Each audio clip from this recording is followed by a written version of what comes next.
Merry Christmas! I hope your day is doing well. My name is Beandurd, also known as the other jolly fat guy, and today I'm reviewing another movie. Just as expected and as requested, it's a holiday film. It's a good time to review one of the worst rated Christmas films of all time. In fact, it's the worst rated Christmas film of all time. In fact, it's the worst rated film of all time. That's on IMDb.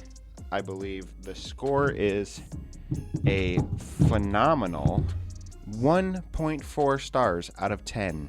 Damn. This movie is called Kirk Cameron Saving Christmas. I know it should just be called Saving Christmas. I mean, that's technically what it is. But his name is so fucking bold on here, and he's the main character, and he doesn't play a different character. He plays like himself pretty much. That this is Kirk Cameron Saving Christmas. I watched this movie with my adorable girlfriend, Laura, and she thought it was garbage. At the same time, so did I, because this movie is fucking garbage. So let me just read the synopsis for this movie, and then you can make the decision yourself about what it may be trying to convey, and then we can go in depth about it. It says, attending his sister's annual Christmas party, Kirk Cameron discovers there is nothing worse than being around a Scrooge. But Kirk won't let his brother-in-law's negative take on the season dampen his Christmas spirit. Join Kirk and dive headfirst into all of the joy, celebration, feasting, imagination, and traditions that glorify Jesus as the true reason for the season. And I believe the tagline for this movie specifically is putting the Christ back in Christmas. And it includes as bonus features on this DVD, Cameron family traditions and a 5-part family study guide, which in fact it does have. So that when you're gathered around with your family Christmas Eve reading the Bible verses, you can make sure you hit all the essential verses that go over why material things are so important for you to have on Christmas. So I really think that the reason this has such a low score is because it is incredibly preachy. The entire movie is just a long lecture from Kirk Cameron, which I didn't realize the kid from Growing Pains was such a devout Christian and like so hardcore for it. But he is hard as nails for Christianity. This movie made quite a bit of money, considering the fact that I've never heard of it before looking at like the bottom 100 movies on IMDb. This movie cost $500,000 to make, and it made worldwide nearly $2.8 million.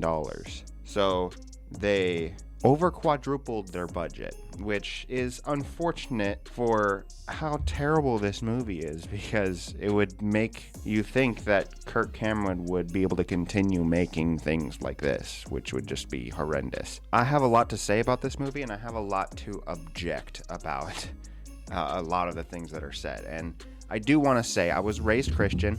I am no longer Christian.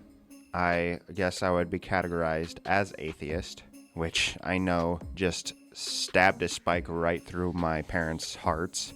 But I don't know, it seems for the most part that for religions, people take to them to give them comfort with an afterlife. Religion really like solidifies their morals, but I feel like you can just have good morals without having to believe in a religion of any sort. I don't have any beliefs for anything, because when it comes to things that matter so much to me as morals, or something that would depend on my life doing certain things, praising the Lord and studying things that I don't have much care for, just so I can make it into an afterlife where I'm not getting a pineapple shoved in my ass by Satan. I don't have that much of a problem with any religions as long as they're doing good things. Problem is, they don't always do good things. We don't need to get into that. But what I do want to get into is this movie. I'm just basing everything that I know as my knowledge of Christianity, growing up Christian, and putting it into this because it has a lot of Christian concepts and ideology and religion in it, if that wasn't obvious already. But this movie has taught me a lot about why certain Christmas traditions are done today based on the Bible. So, thank you, Kirk Cameron. Thank you, Terramana.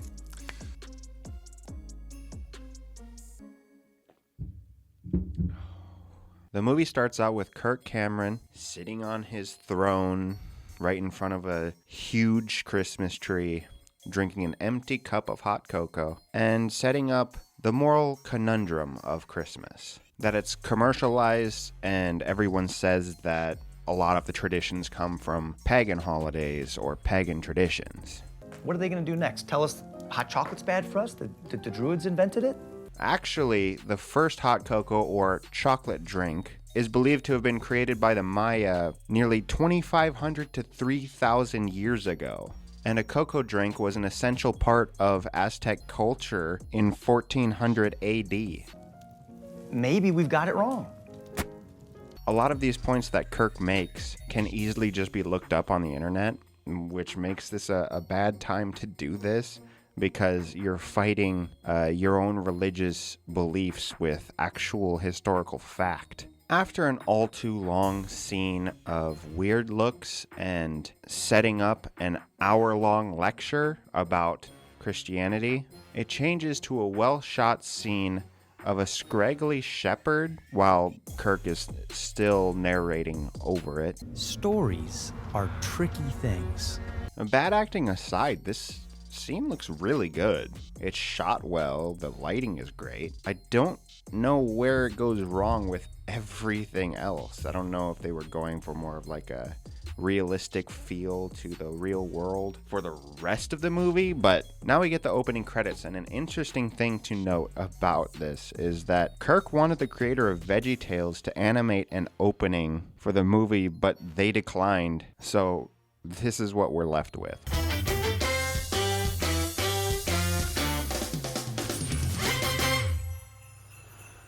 It opens back up to a big, rich Christmas family household with tons of guests. The kitchen scene with Kirk and his sister is shot like an episode of The Office. A pretty drastic difference between everything we've seen at this point. No. Because I'll take him out in the back right now. No. What, take him out back and do what? Do I need to break some legs? Is he not treating you right? Wait, you're not implying anything violent, are you? Christian, yes, that's the name of a character, is the Scrooge and the husband of Kirk's sister. Now, this character is also played by the director of the film, Darren Doan, or Doan. I think it's Doan. He's been a director for mostly music videos, including Jason Mraz for some reason. And of course, he's directed a lot of religious propaganda, usually working with Kirk Cameron. While reflecting on how fucked up the world has gotten, Christian has a weird interaction with this other character that doesn't want to let go of Crazy Shirt Friday at the office. No more Crazy Shirt Fridays. From who? The man. Corporate. They think they're gonna tell us what to do. Did someone say comedic filler? We need a day for us, Crazy Shirt Fridays. Do you know how many crazy shirts I got that my wife gave me for Christmas? What am I gonna do with those? Kirk ends up looking for Christian because it's the right thing to do when someone is low on Christmas. But he's no longer in the seat he was in. Nope. Not here. Just Bill on the couch. So he looks for him in the most obvious of places where someone would want to get away from a party. In a car that's not running midwinter, which in most other states in midwinter is just frozen hell. That's a little bit of symbolism, huh? So they have a boring conversation in the car about how Christian is upset that everything in Christmas is demoralized and commercialized. Nothing is about Christ anymore. Nowhere in the Bible is there a Christmas tree or a Santa Claus or chestnuts roasting over Kirk's ego. I mean, fire, an open fire. But this is all wrong. This is all wrong. No. You're all wrong. About what? But everything you just said. I said a lot. Yeah, and it's all wrong. Ah, yes. Please do tell. Guess what? Everything you see inside there, it's all about Christmas. It's all about Jesus. And you're spoiling the whole thing. Not just for your wife, but for everybody inside your house. So Kirk explains the nativity scene, that a manger is a trough, which is true. It's literally just another name for a trough. It usually isn't where babies are born. It's what you feed horses and livestock hay with. Where I get confused is why a trough would be in a cave. First of all, a manger is a feeding trough, and it's probably going to be carved out of a rock. It's going to be in a cave. I guess you'd want your animals to have shelter, but there were no carpenters before Jesus Christ, right? So there's no barns, or that would be putting too much logic into it. A little piece of information that I came across while doing research for this review is that apparently mangers in the Old Testament were also used to sacrifice the best lambs. The Old Testament's pretty fucking metal. You need to think of Herod's soldiers moving through the streets, finding babies and murdering them. And mothers weeping for their children. What the fuck? Wait, did I just hear that right? Finding babies and murdering them. Okay, so I must have missed this part in Bible studies. Herod's soldiers going around murdering babies? You eat babies. You have to survive. Everyone knows that. So, yes, this is, in fact, true. It's in the Old Testament as well as the lamb sacrifice. Apparently, at the time the wise men told Herod the Great that there would be a new king of Bethlehem born, he wanted that child murdered because he's the true king of Bethlehem. He didn't want any change to come to his kingdom. But when asked, the wise men wouldn't tell him where the child was being born. So obviously, in Herod the Great's mind, all children under 2 must be slaughtered to ensure it doesn't happen. So little baby Jesus persevered regardless of the threats he had since he was a baby. Straight out the womb, and people already want him dead. That's some gangster shit. So Kirk goes on another tangent about the swaddling cloth for baby Jesus and that it correlates with the death of Jesus, because the other time the swaddling cloth comes up in a story later is when Jesus dies and then he's swaddled again or something. I don't know. He doesn't explain it very well, and I don't specifically remember that correlation. Jesus escaped death as a baby by the hand of God, and he conquered death as an adult by that very same hand. And because that cloth could not hold him, death still cannot win. Did you ever wonder why the wise men brought frankincense and myrrh at Jesus' birth? Those were burial spices. Why would... Stop. Wise men did not bring frankincense and myrrh because they were burial spices. This fact isn't supported by historians or religious scholars. Most likely they were brought because they were of some value at that time. There's no other reason that frankincense and myrrh was brought. I gotta admit, I never saw the whole swaddling cloth thing.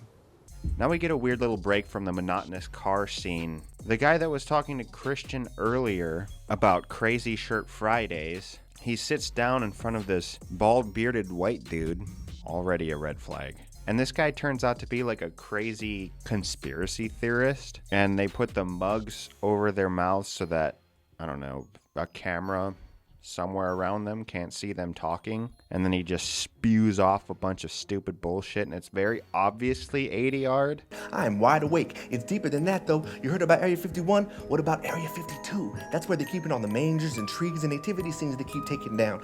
He went through all of the obvious crazy shit. There's fluoride in the water. I'm saying that's gotta cause at least Asperger's. Speaking of burgers, you probably ain't even had one in years. That ain't no ground beef, homie. That's pink slime. I seen it on YouTube. Look it up. I'm surprised he didn't bring up the fact that they're turning the friggin' frogs gay, too. This dude in the front literally said nothing the entire time while listening to this guy spew off about the conspiracy theories. So why does he have the coffee mug in front of his mouth? He didn't say anything. He doesn't need to cover his mouth. Hey, who needs more coffee? Oh no, we're good. Delicious though. All right, man. I think we're cool. Cups down. All right, back to Kirk and Christian talking about how Christmas trees aren't in the Bible. Kirk says, "Why, yes, they are. Look at Genesis." And he goes on and on and on about a bunch of pointless reasons why you can kind of construe that the Christmas tree is actually a part of the Bible's stories. And he kind of connects trees with the cross that JC was crucified on. And yeah, I call him JC. We're homies like that. So when you see empty Christmas trees, see an empty cross. And when you see the empty cross, see the empty cloths lying in an empty tomb. And when you see an empty tomb, do what the disciples did. Turn and run to tell the story that Jesus is alive. And now we're coming back with the facts. Carrot cake muffin. Last chapter, you ain't seen nothing. What's my snack? It's a carrot cake muffin. The modern Christmas tree originated in Germany, where families set up a paradise tree in their homes on December 24th, the religious feast day of Adam and Eve. They hung wafers on it, symbolizing the Eucharistic host, the Christian sign of redemption. That's where it originates. And you can see a lot of the points that Kirk makes similar to being true if you base it all on the story of Adam and Eve and fruits on the trees, and you're putting decorations on the tree to represent the fruits, and the fruit is life. All the points that he's making that these material things definitely have to do with Christmas are all such reaches for the most part. There are a few things like Saint Nick that he discusses that I'm assuming is true because it's just too fucking bizarre to not be. Santa, Satan, same letters. Where's in the Bible? Bible. Now Santa Claus isn't in the Bible. Here we go. Tell us, Kirk. The real Santa Claus was a real bad dude. And when I say bad, I mean bad in the good way. Now this is one of the longer segments, and it calls back to that great-looking scene earlier in the movie about the scraggly shepherd who is apparently supposed to be Saint Nick. Saint Nicholas was actually a person in history. He was sainted. He gave presents to children. I didn't know about what they talk about in this, but apparently Saint Nick was a devout Christian who beat up non-believers in taverns. Nicholas put the heretic Arius to shame, not only by word, but also by deed, smiting him on the cheek. And shortly after gave presents to children. Better? You get that out of your system? Come on, let's go bless some kids tonight. We've got gifts to give. That smile is also really creepy, dude. Christian feels terrible about being wrong and escaping the party and acting like a total shit, so he was reluctant to go back in. But Kirk told him it's his responsibility to fess up, so he runs into the house and slides headfirst into a present. Then it tells you to imagine Christmas presents under a tree being a skyline. I think he specifically cites Jerusalem, with a giant tree at the center. Then there's a picture collage to the ceiling of Kirk's Saving Christmas mic drop. I got a question for you. Would you like to take a picture with him?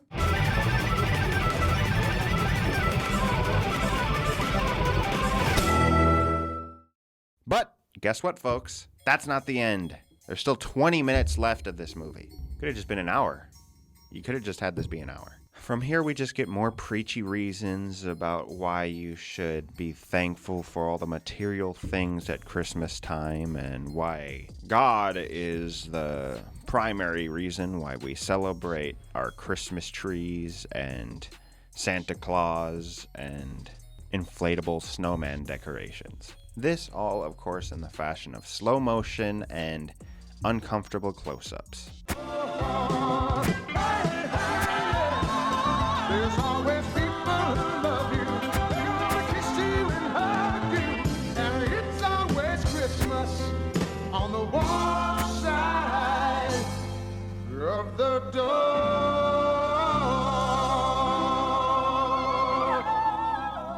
Finally, Christian gets around to apologizing to Kirk's sister. You deserve so much better. And this Christmas, I want to give you something I've been wanting to give you for a long time. This dick! What do you got in mind, Big Papa? They're gonna smash. Now, what happens in most stories at this point? I mean, if you were writing this story right now, what would you want to have happen? The cliche kiss, right? No, not kiss Kirk. He's gonna pound the Christmas spirit deep into her for at least 2 minutes and probably cry afterwards. I went ahead and just organized a hip-hop dance crew that encompasses all the joy and gospel burst and excitement that I alone as one man just cannot express. Nope. Somehow, some way, some why, Christian apologizes using a rap dance breakdown with some shitty fucking song playing while the entire party dances in front of the Christmas tree, including Christian, who tries breaking dancing at some point.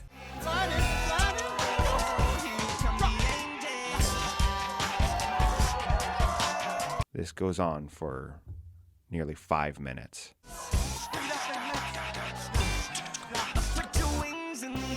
No, stop it right there. No, we don't need to see any more of it. You get the point. Trust me, you get the point.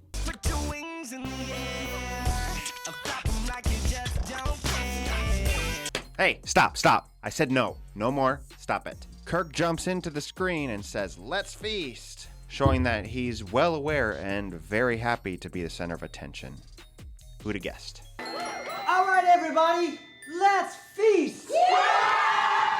Uncle What the Fuck is sitting on the couch drinking coffee and says, "Well, that's why I show up for these parties." What the shit does that mean? The movie finally concludes with, of course, a slow motion feast scene and Kirk being incapable of ending his narration. And don't buy into the complaint about materialism during Christmas. Sure, don't max out your credit cards or use presents to buy friends. But remember, this is a celebration of the eternal God taking on a material body. Dear God, make it stop. Kirk Cameron's narration, it haunts me. It haunts me. Oh God, not the narration. Oh no, please kill me. And we finally get credits. And there are mid-credit bloopers, but honestly they're kind of charming since I'm not being lectured. I like fat geese. Speed, and I'll go ahead and give it a clap. Fat geese, giant hams. I love fat geese and giant hams. I mean, you can probably understand now this movie has such a low rating. It's all just a condescending message or lecture of propaganda, because why would you try to justify it? I think that anybody can celebrate Christmas in any way that they want. At this point, it really is just a commercialized holiday, just like everything else. I mean, nobody celebrates Halloween to keep bad spirits away anymore. And if you use Valentine's Day as an excuse to take your girlfriend out or wife out for a special occasion, you're a terrible fucking boyfriend. You should be doing that anyway. You shouldn't use one day that's commercialized to do something, a grand romantic gesture that has all the meaning taken out of it because it loses the point of spontaneity. Spontaneous romance is ideal. That was a weird tangent for me to go on, but all holidays in America, at least, are very commercialized. I love this time of year, just not for this reason. So I hope everybody is on the same page that I am, that we understand why this movie is terrible. And we all understand why you're not going to go watch it now. I think I showed enough in this video. You do not need to watch this movie. The world would be a better place to live without it. Well, that's about the end. That's all I wanted to say about it. Put my hands up. Don't crucify me. Maybe I want to step that back a little bit. I hope everybody has a great Christmas. And if you're not calling it Christmas, happy holidays. More than anything, I just hope everybody feels loved. It's been a crazy few years, and we deserve the good times that we can have whenever we can get them. All that being said, why don't you show me some love and like and also subscribe? It matters now. Please. I beg you. As always, let me know if you have any ideas for movies that you want me to review. I have a lot in mind, as I always say. It just depends on when I can get around to it. And I will continue doing the worst movies ever made. It interests me, and they're fun to make fun of. Have a great weekend, everybody. And if I don't see you before New Year's, Happy New Year's. I love you.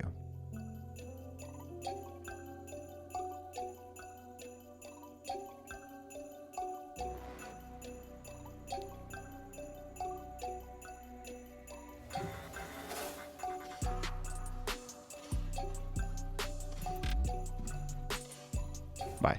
I see his face. Oh, I see his face.